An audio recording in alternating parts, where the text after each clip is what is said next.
Hi, students. A very good evening to one and all. I hope you have gone through my previous lecture. Now, I wish to continue the lecture that we had yesterday, that in which we were discussing the heteroglossia in the novel and how it gets incorporated according to Bakhtin. And to exemplify that, Bakhtin, as we have already discussed, has taken the example of the genre of English comic novel. Okay, and he exemplified some processes which the novelists will be undertaking in order to make the novel heteroglottic in nature. And as part of that, we have seen that the comic parodic reprocessing often or to a major extent will be taking place in the novels. Say, for example, he has taken the novelists of Fielding, Stern, Dickens, Thackeray, and some German novelists also, Jean Paul, etc. So, wherein he exemplified that the comic parodic reprocessing uh, occurs in the novel with the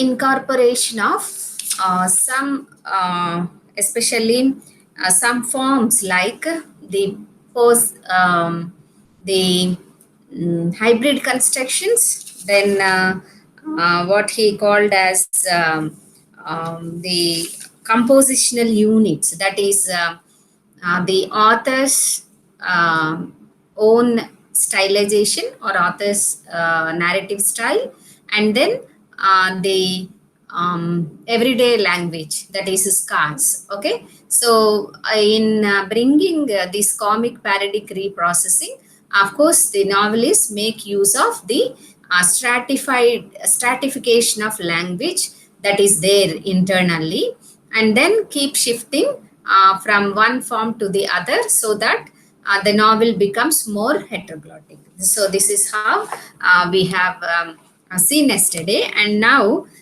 he yesterday we have seen that how author maintains a kind of detachment from the subject that he is narrating, and there is a continuous oscillating kind of movement, to and fro movement from the narrator and his speech and the author, and thereby it brings a kind of objectivity to the novel. And he also said that there is a kind of incorporating of genres. Okay, that we will discuss further. Now he says that uh, in the novel, in any novel, always there are two levels of story. In a novel, Bakhtin says that there are two levels of a story. So, what are they? One is the narrator's story, and the other is author's story. So, you know what is the narrator's story. So, because you have read many novels by this time, you might have understood that there will be a narrator to the novel. As we have the poem, okay, when we were discussing, I used to tell you that we should not say the poet, but we should say the speaker of the poem. So, in the similar manner, for the novel also, I hope you might have observed that there will be a narrator, and it appears that this is the narrator who is speaking with us. So, if you take from the perspective of the narrator, um, and then the author is not narrator, and narrator is not the author. So, if you take consider these two, we can observe that there prevails two levels of story running in a novel. So, this one is the narrator's story, and the other is author's story, according to Bakhtin. So actually, in reality, it is the author who is speaking. We know that. Yet, um, he speaks through a narrator, okay, whom yesterday we mentioned the another's speech or other's speech, etc. So here the two levels of story always run, and though in reality it is the author who is speaking, Bhaktin says that the author will be making use of the verbal give and take between the literary language and the normal language. So, of course, he keeps bringing into the novel the everyday language. That is one of the compositional units according to Bhaktin. So, when we see the author, he will be uh, bringing in or making use of a give and take process between the literary language and the normal language, and its belief system also. See, language is simply not a tool of communication. We had discussed earlier also. Language is tradition, language is culture, language is belief. Okay. So when we, especially we, the literature students, when we say language, let us not presume it is only a tool of communication. It is not a tool of communication alone for us. Perhaps of course, indeed, communication is the primary, what do you say, use of language. Yet, we won't, as students of literature especially, we won't consider language as a mere tool of communication. When we say language, it it is wholesome, it's a structure, and as we have seen in Saussure also, it's a belief system. So when the author keeps on moving between the give and take between the literary language and the normal language, he keeps bringing with them a belief system, a kind of belief system that brings a kind of dialogic nature to the novel. So Bhaktin says that in this verbal give and take process of taking the literary language and then giving the normal language, etc., Bakhtin says that the novelist will be bringing the dialogic nature to the novel. This is one thing he says. Um, so, what is the need to maintain a narrator? Okay, why the author cannot speak directly? So, here Bakhtin says that involving narrator or a posited author, it is narrator is also called a posited author. Bakhtin says that it signifies to some extent the author's freedom from a unitary and singular language. So, as in poetry, though I say that we should not say the poet, but the speaker is singular. But here, the narrator is not singular. The narrator for the narratology or narrative aspects, for the purpose of narrative aspects, is singular. Yet, he will be unfolding to us many views of the world, many aspects of a single idea, or many, what do you say, points of views of a particular situation, etc. So that is how he says that this involving the narrator gives the author a kind of freedom, a freedom that is a freedom from the unitary singular language. So by bringing the narrator itself, the novel becomes dialogic. This is the point we have to note. So if there is no narrator, you can think what will be the difference between a poem and a novel. So because the poem, though we say speaker, the speaker can be talking to us in the name of, I, okay, and wherein we'll get only one voice. But here, though there is a single narrator in the novel, the narrator will be bringing in many voices because of the many stratified languages that are being used in the novel. And further, he says that a freedom connected with the relativity of literary and language systems. So it facilitates bringing a narrator or incorporating a narrator or a posited author.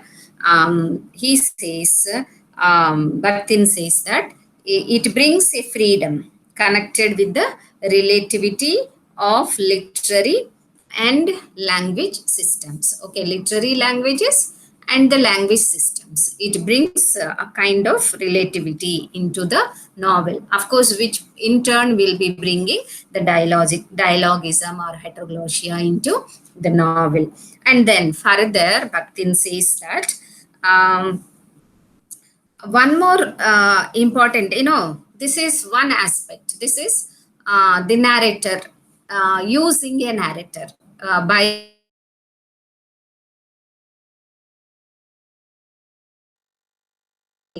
okay. Then we have what you call, he says actually there is another important form for incorporating heteroglossia in the novel, which is the language used by the characters. This is more important. Of course, if it is, even if it is by the narrator, of course, will not be speaking always, but the narrator will be using direct speech, indirect speech, etc. Sometimes we feel that the character itself is speaking, and sometimes we feel that author himself is speaking, himself or herself, and then sometimes it is narrator who is interacting with us. So that the narrator who is always bringing the whole story of the novel in front of us. So besides this narrator, there is this use of in language used by the characters. According to Bakhtin, it is verbally and semantically autonomous. The language of the characters is verbally and semantically autonomous. And now let us see what Bakhtin says directly. This is, if you can go through the essay in the net, this is 315, page number 315. And here he says that the language used by different characters of the novel. The language used by different characters of the novel, according to Bakhtin, is very important for the novel. So that is why he says that the language used by characters in the novel, how they speak, is verbally and semantically autonomous. Each character's speech possesses its own belief system. Oh, this is what I told you. So language is not simply a communication, but a belief system. So as many characters are there, as many characters are there in the novel, that much heteroglottic the novel will become. Okay.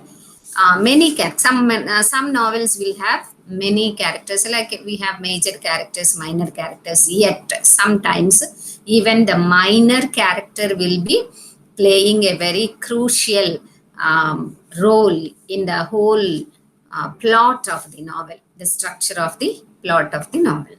So Bakhtin says that this, what do you say, compositional unit, that is the language of the characters, actually is very important to the novel. And he says they are not bringing only a language variety, but a belief system along with them, since each is the speech of another in another's language. So each character will bring one kind of language with one kind of belief system. Thus, it may also refract authorial intentions and consequently may, to a certain degree, constitute a second language for the author. So he says that what is the use of incorporating these many characters, and they carry their own language, their own belief systems, and they are autonomous also. Having many characters and giving them speech or language, dialogues, etc. He says that they carry sometimes authorial intentions, or what author is intending to reveal.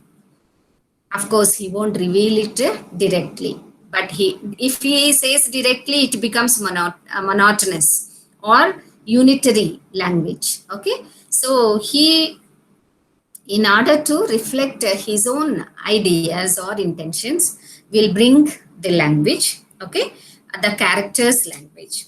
So, and then they may to certain degree constitute a second language for the author. So author's own is first and the characters is the second. And of course, the narrators is also there. Okay. So how many varieties of languages will be there in the novel? As we have seen that languages within a language. See, author's language is one, and the narrator's language is one. And now we have the character's language.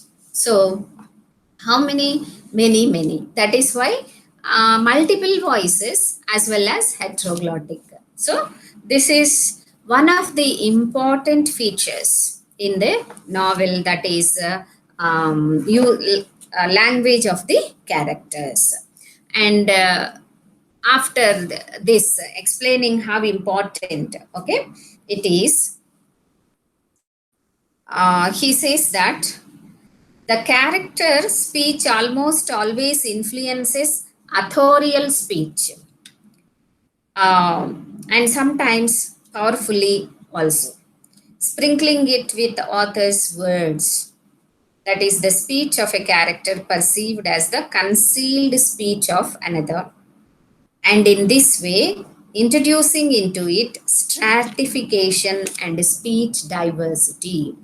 So the language of the characters, no, all these will bring into novel stratification and speech diversity, stratification of the language.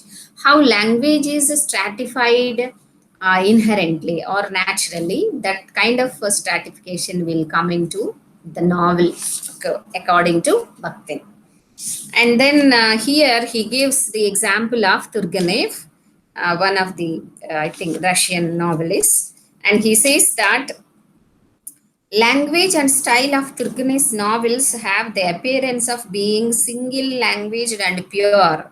Yet, he says that though it appears very single and pure,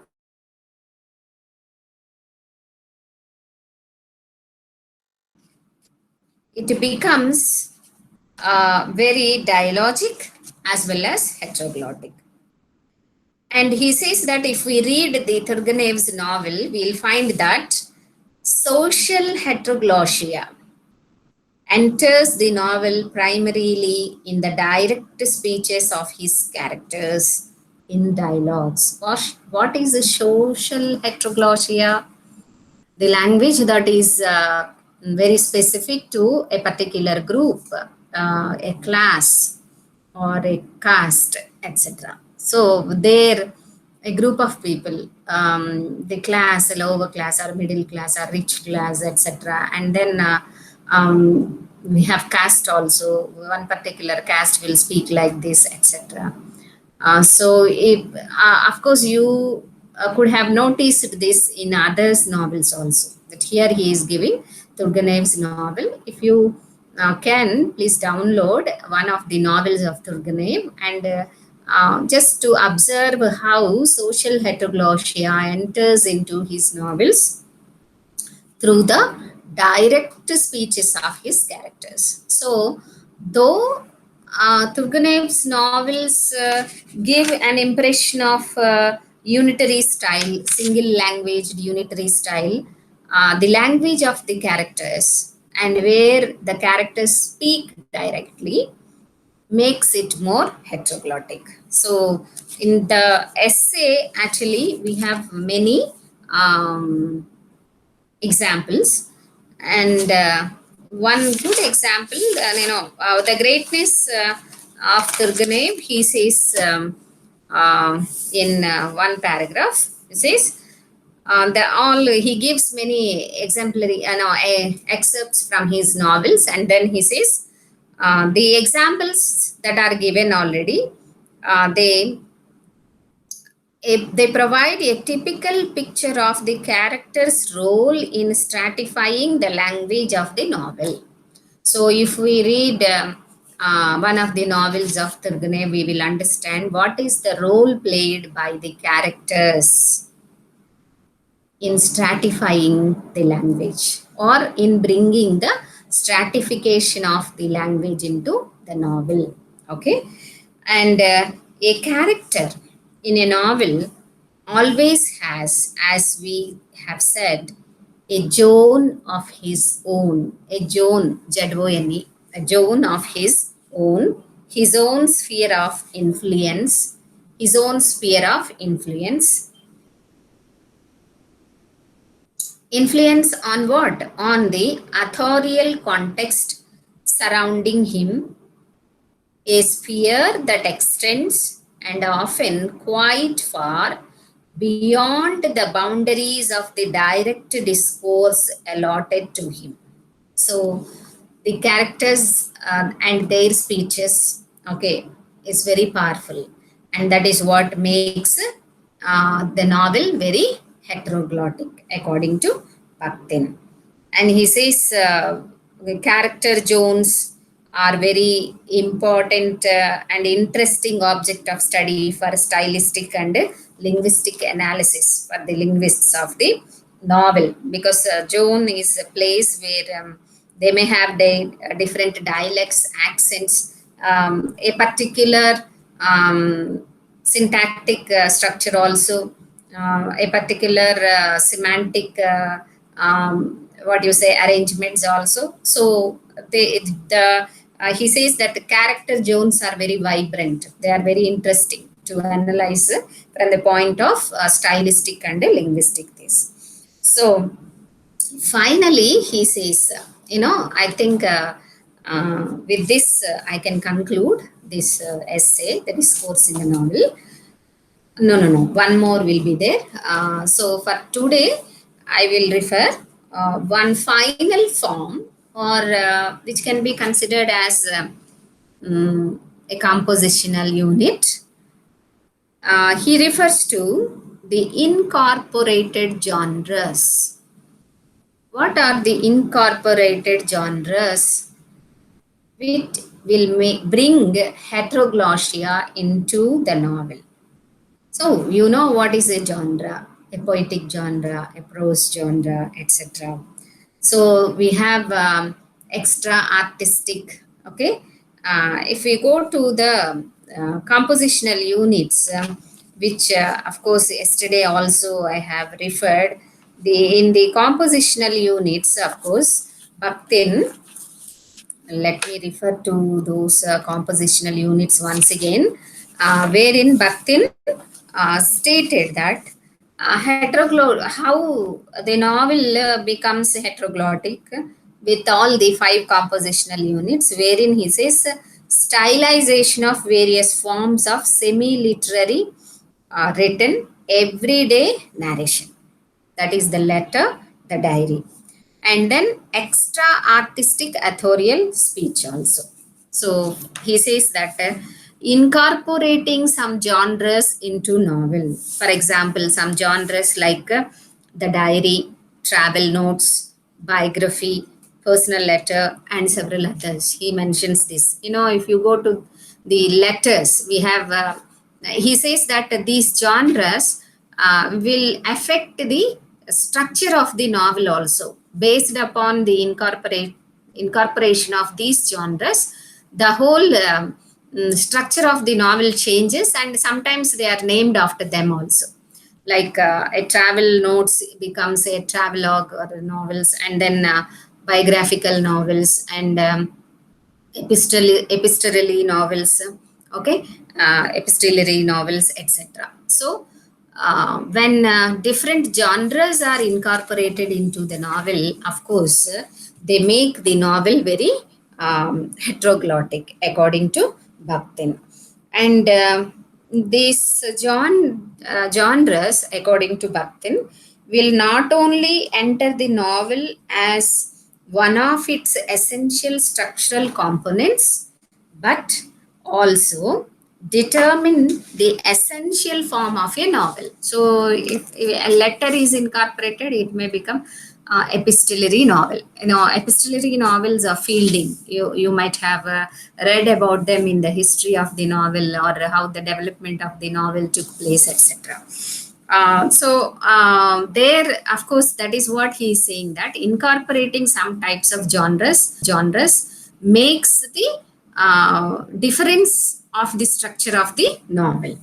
And then he says in page 321, he says the last three lines, he says, the novel indeed utilizes these genres precisely because of their capacity as well worked out forms to assimilate the reality in words.